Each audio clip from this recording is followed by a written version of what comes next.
Hello dear groaners, you tune in again for another episode of the Groan Zone, where episode 52 has just crash landed like my internet connection today. Halloween is almost upon us as well, which is just around the corner, and also that is the podcast's birthday week. So we've got Halloween and our birthday next week. Hopefully, and I'm praying to the gods of internet connections and weather, please let me have a decent connection for that week. However, let's get back on track. Admin Nichole has got her 3 groans of the week coming at you for this week instead of me. Even though it feels quick, as we've already done 2 episodes this week already, that's due to previous technical difficulties. It never ends. Thanks to Storm Babet for this one this week. Yesterday and today and probably tomorrow as well. Honestly, as a gift you get 3 episodes this week, 50, 51 and 52. You're welcome. Your games with a Halloween twist or a horror flavour are Yes or BS, which we'll also be doing again next week for the sake of ease of my sanity and Nicole's sanity next week. And also, Gimmie Da Question. But next week I might dust off an old classic and bring that back just for Halloween. You dear groaners also get your groan read out, as always, and this week it is a turn of Damo, and he groaned in via Discord this week. But more on that later. Creepy Corner turns the pages again, and we have our Ohhh Unlucky and Zero and Heroes of the Week also joining us. Before we continue, let us refresh your head on how you can send in feedback, Zero Hero of the Week nominations, or Ohhh Unlucky stories. These way are as follows. I should say ways, not way. Via Discord under the Groan Zone Podcast, via Facebook groups under the Groan Zone Podcast, wing off an email to thegroanzonepod@gmail.com, via Facebook Messenger under Mystery Groaner, that's again Mr. with an extra E on the end, and WhatsApp is pending now as that phone is now broken and actually needs repairs. Fabulous. Whatever next. And now, to kick into gear with Admin Nicole's Groan 3-piece for this week's end of week episode. Groan number 1. When there is no information on when sales are ending, you check them the next day to find everything is full price again. I concur with this one, Nichole. The sales usually end around my birthday, but it's never the same date. I feel your pain entirely. Groan number 2. How we can only have access to certain foods at a specific time of the year. You would think with supply and demand you would get foods all year round. I know there are times in the shops that you can't get cherries, therefore you've got to go on Amazon and get dry cherries, which sometimes taste better or worse. Groan number 3. When you're bad luck, speaking of bad luck, this whole entire week, couple of months, refuses to let anything good happen, even just for a day. My recent edit issues, people, to surmise that. Need I say any more to agree with this groan? Well, I'll stop complaining about that. I'll stop. Now, let's get into some more Halloween with Yes or BS. Round 1. The Halloween Vlad Trick round. Option A. In Mexico City, the largest Halloween parade is held over 1 million, that should be with over 1 million, attending every year. Option B. Vlad the Impaler was the basis for Count Dracula. And option C. Trick-or-treating has been around since the 18th century in the USA. Those playing along live, go with your answers. Those playing along after the fact, press pause, have a little think, chuck your answer down. Later on you'll find out if you're right. Oh, here come the answers. Oh, straight in there, some people. Couple for A there. Few for B. Alright, some historians in our midst. And 1 for C. Okay, you'll find out if you're right later on. Round number 2. The $1,000 Freddy Escape round. Option A. Silly String is banned in Hollywood on Halloween. Option B. Harry Houdini, the Great Escape artist, was due to perform on Halloween in 1926. However, he died before the scheduled show when another act in another state went wrong. Option C. Michael Myers and Jason and Freddy Krueger were the top 3 2020 costumes at adult Halloween parties in America. Those playing along live, go with your answers. Those playing along after the fact, pause, have a think, send us your answers. Let's see what's came in there. Okay. Wow, the vast majority going straight in for C. Some serious horror fans out there. Wow, some groaners of serious getting their teeth into horror films here. Okay. Couple for B and 1 for A. Okay. Alright. See you right later on. Here we go. Round number 3. The It Scream Mask Round. Option A. The mask Michael Myers wears in the film Halloween, or the whole entire franchise, only cost $2. Option B. The most successful horror film to date was Stephen King's It from 2017. And option C. The movie Scream was originally written about a monster that kills people when it makes them scream, before the writer Wes Craven changed it. Go with your answers playing along live. If you're playing along after the fact, pause, have a think, send them in. Oh. The whole majority, the whole entire group went for A. Wow. Okay. Any more answers? Anyone at all? Someone's chucked in a B as well. Okay. That it for answers? Alright. That's it. We'll find out who got points and who didn't later on. But before we move on fully, here is the random Halloween fact of the week. So, this is an old tradition in Germany.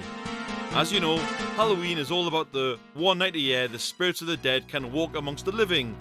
That's why Mexico has Dios de los Muertos, which translates to Day of the Dead pretty much. But in Germany, they hide all the knives in the house so the spirits don't get hurt as they walk around. How very nice of them. That's my Count from Sesame Street impression, thank you. Let's flip over to the audience groan. So as before, this one comes in from Demo. Again, cheers mate, via Discord. He groans. My groan is people who wonder why I don't like them and don't want to answer a call or message when they lied behind your back and did a complete 180 turn of what they said, and then they complain about why I don't make an effort. Oh yes, I'm sure we all know someone like this who keeps their backstabbing blades or claws sharp. Now, we've had groans, it's story time groaners, get ready for Creepy Corner. This week's story is called Dollhouse of Memories. The orphanage at the end of town, so big and bright and full of life. Nowhere in town was filled with as much warmth. Talia was 6 years old, finishing up her chores for the day, before the head of the orphanage called her inside. Talia was hard working, but she needed to be reminded of every little thing. She got into some kind of accident a few years ago and lost her parents in the crash. Her memories of everything were wiped from existence, and she had never been able to remember anything since. The head of the orphanage was waiting for her in the office, with a wrapped gift on her desk. She was shopping in town when she came across the antique shop in the corner. The old man was standing outside enjoying the sun, as if he was waiting for someone. Looking around the shop for a present, the old man recommended a dollhouse. Something about it being just what she needed. It seemed ominous, especially the way he looked as he said it, but she took it anyway. Talia never knew when her birthday was, but she was always happy at the orphanage with the workers for making sure she never forgot. Even without her memories, she still had a family and went straight to her room in the attic to play with it. Talia used to have a few other kids she shared the attic with, but they were all adopted and Talia was always left behind, but she liked things this way. Inside the dollhouse, she saw a little girl that looked just like her and two very familiar figures.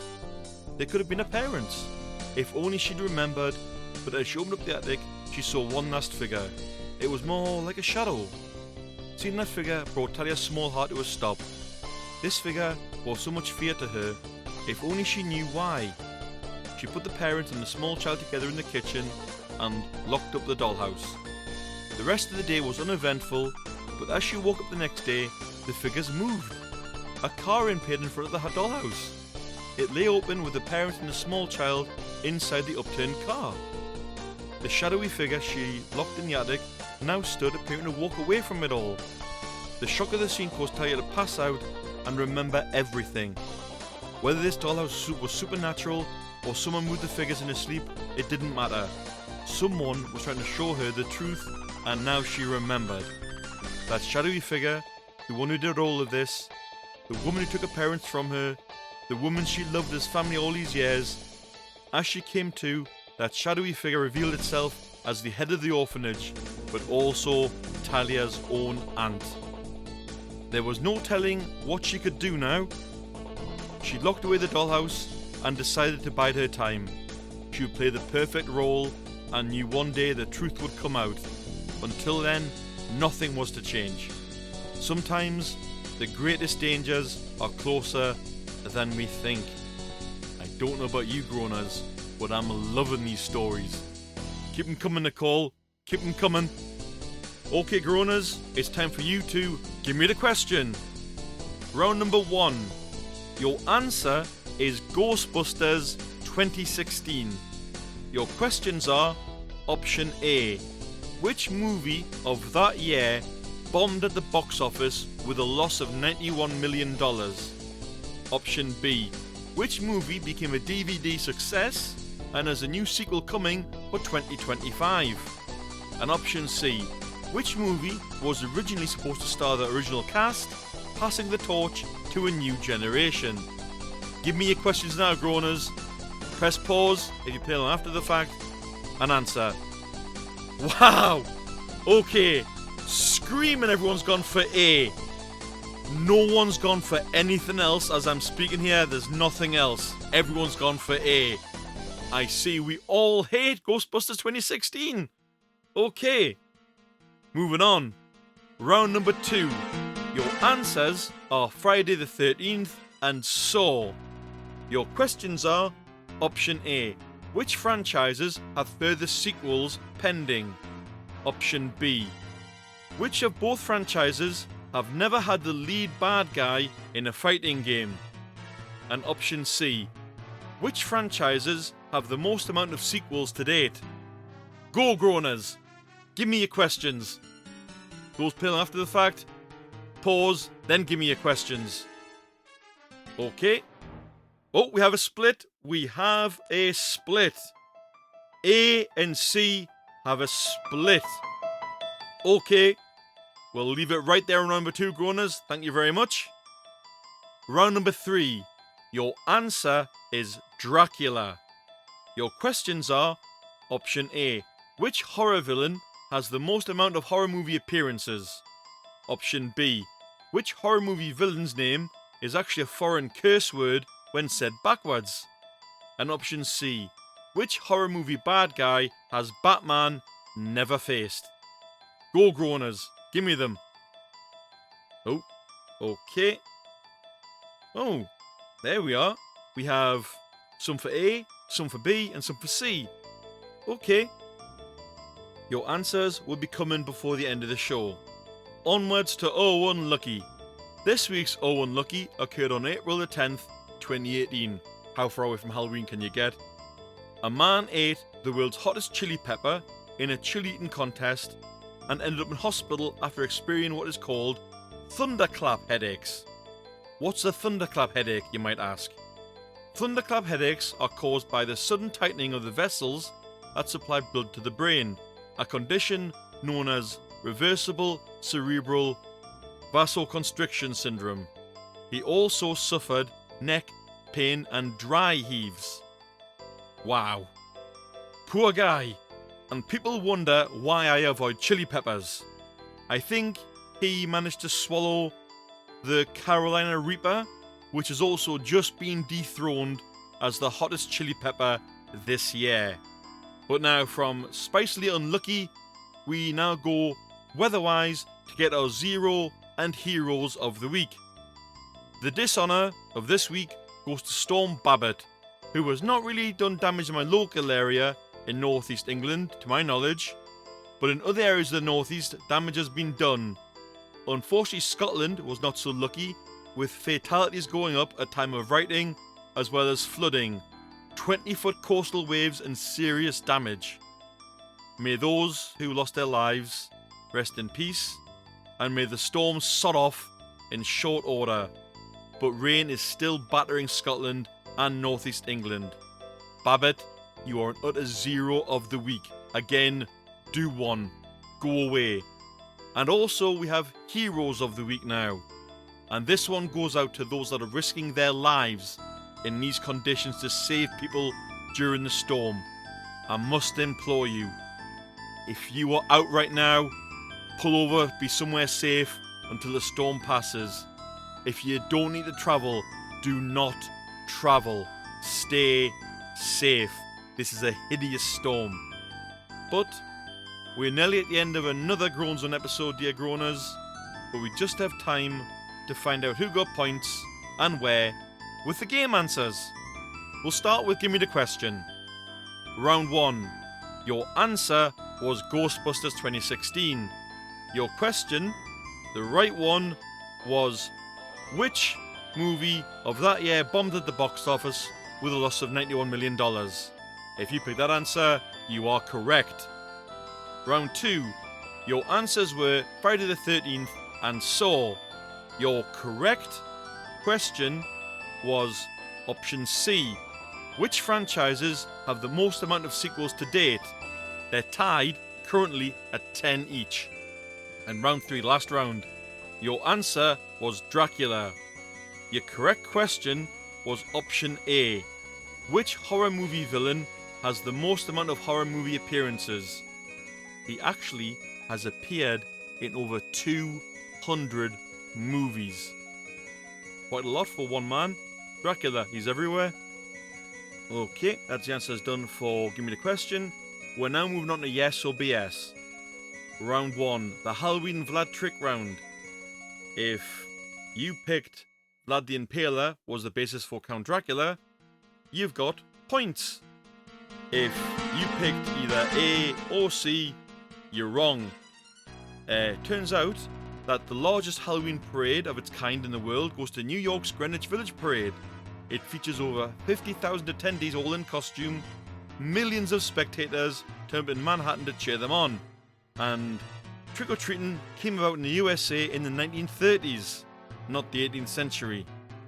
And yes, Vlad the Impaler was the basis for Count Dracula because he was exceptionally bloodthirsty in his punishments. But we'll not go into that and be very, very graphic here. Round 2, the 1K Freddy escape round. Option A, if you pick this one, correct. If you get caught with silly string in Hollywood on Halloween, you can expect to be hit with a $1,000 fine.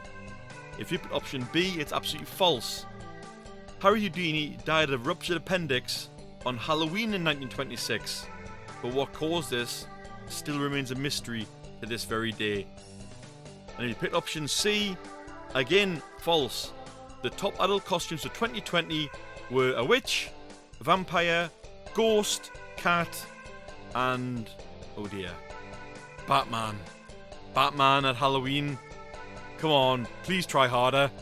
Round 3, the It Scream mask round. If you picked option A, you are correct. The mask was actually a William Shatner, yep, that's the dude from Star Trek, mask, and it cost $2. Option B, again, correct. It was an instant classic at the time of its release, after a little while, and it grossed $700 million worldwide. I believe it's something like 701 million now. Option C, you picked this one, it's false. Although Scream was actually written as a black comedy, some of the cast members didn't actually know this at the time of filming. Well, there you go. Hopefully, some of you got points out there, Groaners. I hope you did. And that brings us to the end of this week's show. Thanks for tuning in, my dear Groan crew. The Groaning Madness will pop up again next week when Halloween and our birthday is upon us. Hopefully, without technical glitches anytime soon, unlike today when I had to use my mobile data to connect to do the podcast. And what a journey that's been. But again, do be careful with the weather out there. Take care and keep groaning. Bye bye, Groaners. See you later.